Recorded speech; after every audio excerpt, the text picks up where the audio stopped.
quick shout out to all of our sponsors. Started with Taigatu. This is a brand that's based out here in the Northwest, started by two brothers, and their motto is freedom from ordinary. This brand is an amazing lifestyle brand. Go check them out, Taigatu. Use the code TOPRATEDMMA for a discount at the checkout. Reweb, they're a veteran-owned digital marketing agency, and they're on a mission to help 1 million small businesses and feed 1 billion people by giving back. In fact, if you go to their website, you can fill out a form right now. They will give you a personalized video review of your website and help you with some strategies for free. Just tell them Top Rated MMA sent you. Go check them out, rewebbed.com. Combat flags. They do flags like the one behind me and the original combat flag, which is a 4x6-inch flag made by fatigues that are donated to combat flags from soldiers that wore them. And the cool thing is, every combat flag that comes out to you has the story of the soldiers that wore that fatigue.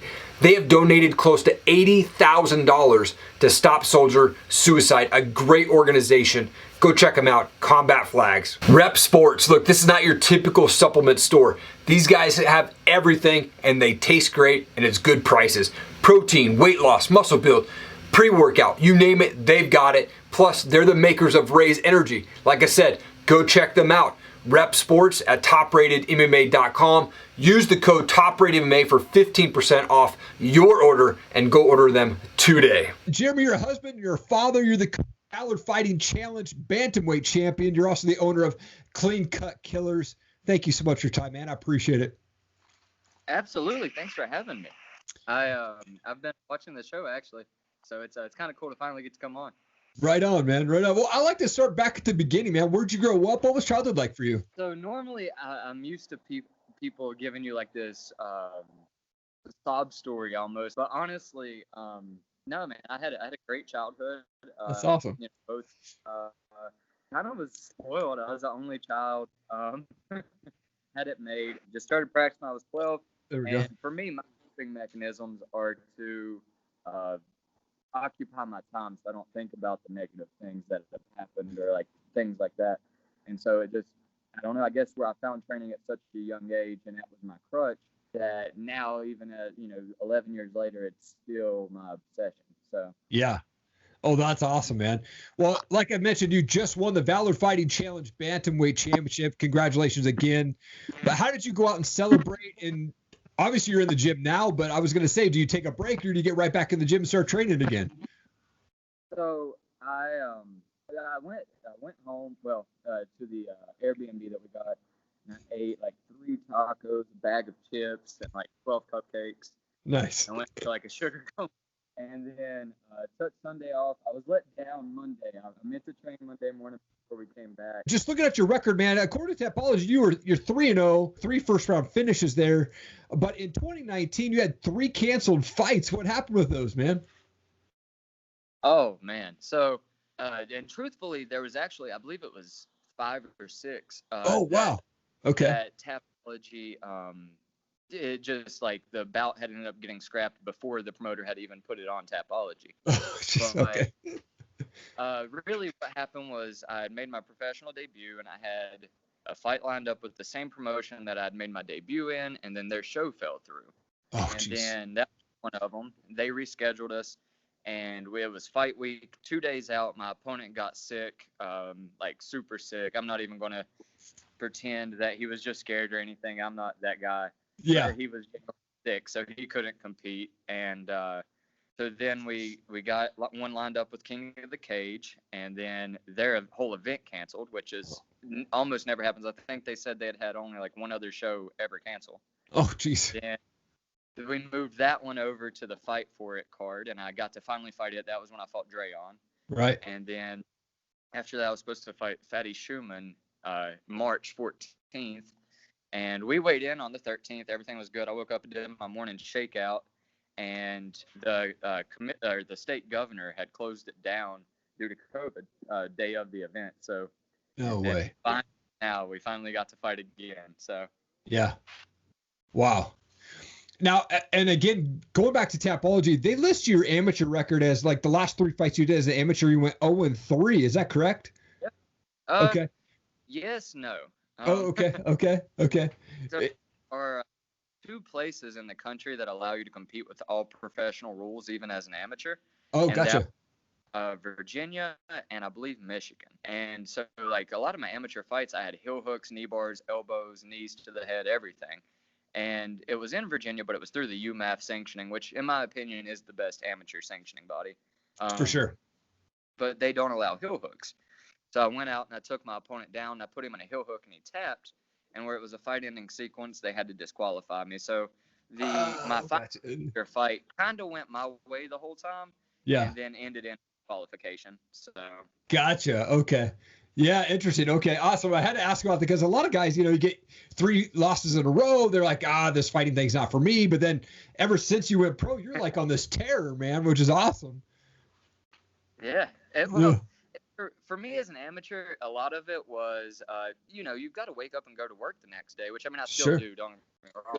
I'm not a big buck shit. Yeah. But for me, it was also like a mental thing. I could always have an out mentally. Be like, well, when I turn pro, none of this will matter anyway. So that, even if I didn't think that during the fight when something was going bad, I felt like just having that in my subconscious affected how I fight. Because I would go out there and I would fight, and I would be like, well, anytime that it's too much, I can, And I never want to say that I took the way out. I definitely did when I very, very, very first started, because I started when I was 12 in boxing. Yeah. And but I felt like once I turned pro, it's kind of like you live or die by every fight. So it's like if I lose my O, I never, ever, ever, ever get it back. Yeah. And for me, it's either I'm gonna go out there and win or die. You either have to physically end me, or you're going to have to deal with me for now 25 minutes, because I don't fight for 3 rounds yet or anymore until, UFC or Bellator. Right. Yeah, absolutely. Well, one of the things you post on Instagram is you attended the Bare Knuckle Fighting Championship 8. How was that event live, man? And is that something that you want to go into, is like that bare knuckle side of things? It was, okay, so never do I want to do bare knuckle. Okay. That's important. But the events, don't get me wrong. It's I don't not want to do bare knuckle because I think it's bad, or I think the events are poor quality or anything. Yeah. I truthfully, for one, MMA is going great for me, and I feel like the exposure you can gain in MMA is kind of like, the NFL compared to a college scale. Right. But the events, not saying that those are college level athletes, those are every bit of professional. But it kind of seems to be something that people do after they're finished with MMA. Gotcha. Yep. But bare knuckle, the event itself, is absolutely amazing. I've had a lot of events that I've been to, and out of all of them, it was one of the most fun. Nice. I got to corner one of my teammates on the card. They treated us great. Like, you would think that, everybody is the most important part. Like, they treat every fighter, even somebody that's on the undercard, just like they're the main event. So nothing but good things to say about them, other than the fact that your cornerman might as well just buy a front seat ticket because of how far they are away from the ring. I'm not a big fan of that. But other than that, the events are great, man. They're a blast. Yeah. So. Oh, nice. Fighting is such a mental game as much as it is a physical game. How do you train on the mental side of things? Oh, man. So that is, honestly, this past camp was one of the first camps that I really, really put into it. Okay. That honestly is a bigger part of what I do now than even the physical training. I can spend 4 hours a day training physically, between some skills training and some, conditioning. Yeah. But your mentality, you can train anytime. So I would find myself training that for 2 hours a day, just visualizing the success. And truthfully, I had visualized it so much for this last one that by the time I fought, and I'm not a crier, I ended up crying after I won, just because of how overwhelming it was just to see all these people that had drove, that far and came out and supported me and bought the pay-per-view and stuff. But it wasn't over. It definitely wasn't over the belt. It felt expected. It kind of felt like I went out there, and you know how when you walk across the stage for graduation, it's like you already knew you graduated. You just got to get your certificate. Yep. That's kind of how I felt. I felt like I'd already won the fight. I just had to go get my belt. Yep. But I don't know. I think if you don't visualize, you get close, and then there will be that 1 second, you're about to win the belt, and your mind, like what you see yourself as, just doesn't line up with what's happening, and you almost figure out how to sabotage it. A good example I could think of that would be like Chael Sonnen and Anderson Silva. He beat him up for 5 rounds. Yeah. And I think it's hard to line up with what he was doing, and he found a way to sabotage it himself. Yeah, absolutely. Absolutely. How much of a factor does your faith play into your fight game? Absolutely 1,000%. So one of the commentators felt the need to make a remark about how long I took to pray before I entered the cage this past time. Interesting. Yeah, it's something like, I don't know if Mitchell's taking a nap or saying a prayer, but yeah, absolutely 1,000%. Because for me, one of the last things I always say before I enter is, I pray that you allow both my opponent and I to leave this cage with no injuries that will affect our lives moving forward, and that once I step through this cage, I operate completely off of a flow state and have 100% confidence in everything that I do, that I don't second guess it. Come on. Just saying that and asking for it, when I go in there, it's like I compete with complete confidence. But before I used to do that, I would find myself second thinking, like, man, what if I let my right hand go and he catches? But for me, it also means that whatever happens in that event, it doesn't matter to me, because good or bad, I will never make the mistake that I made again.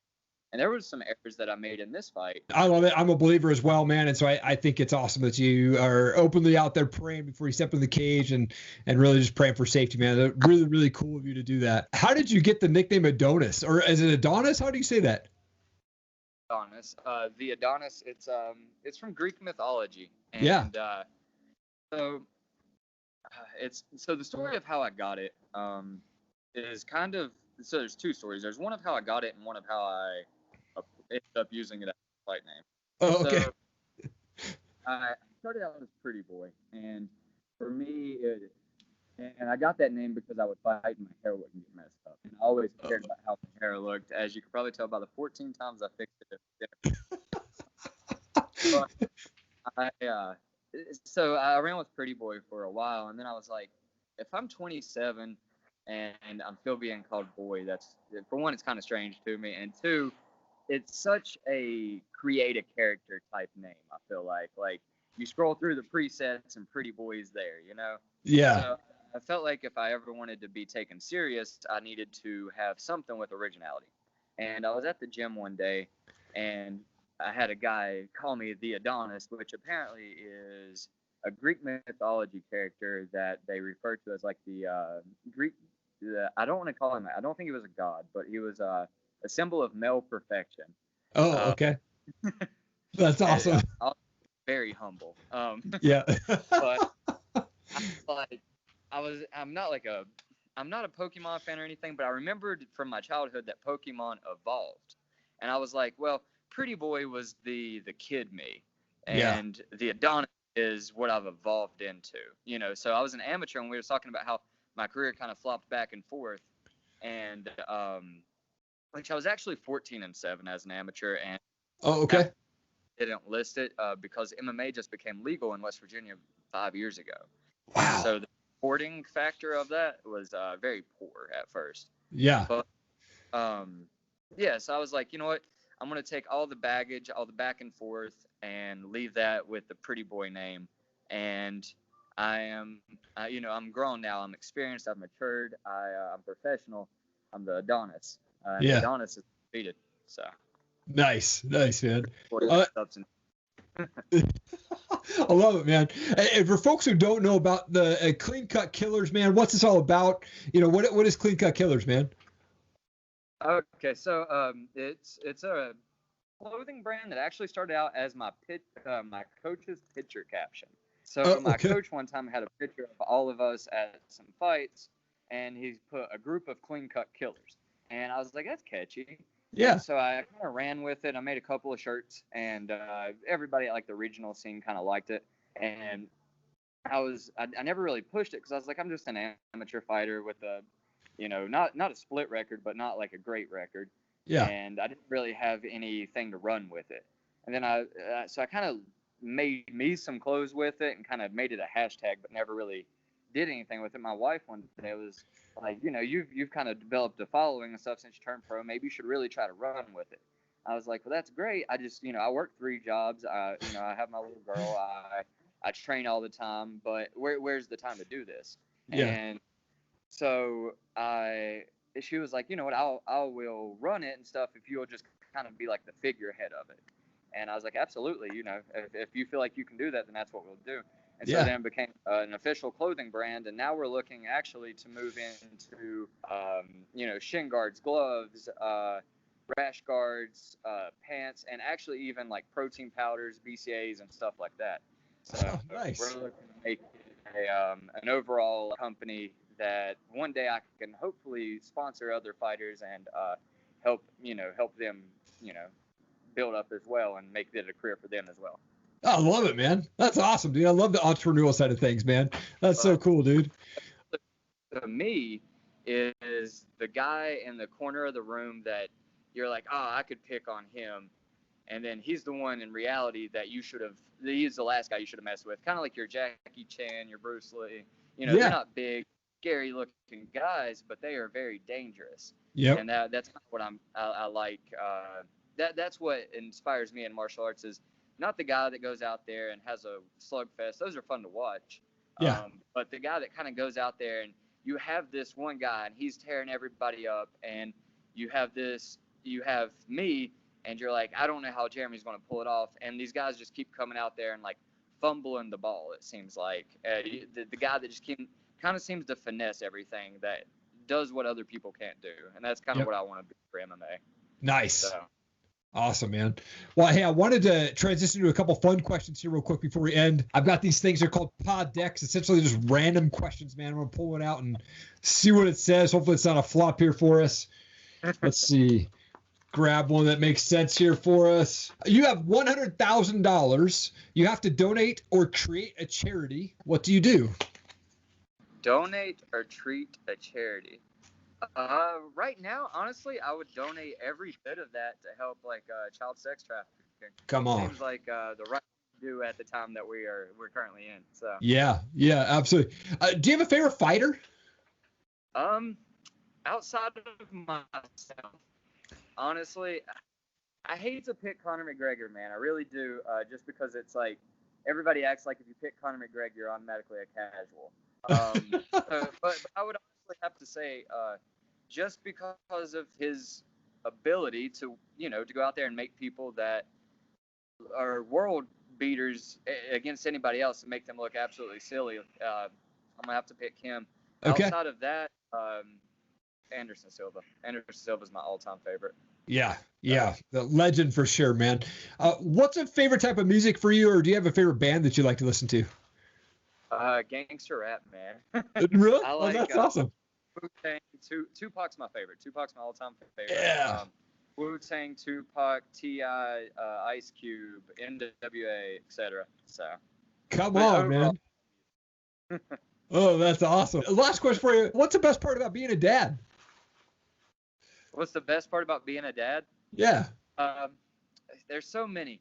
For me, it's waking up every morning, and when I walk through the house, she's, Dad, good morning. Like, she's just so excited to see me. Or when I come home from work and she's like, just seeing her little smile, or when she'll learn something new and I get to see it. And I'm like, I knew you couldn't do that a week ago, and now you can.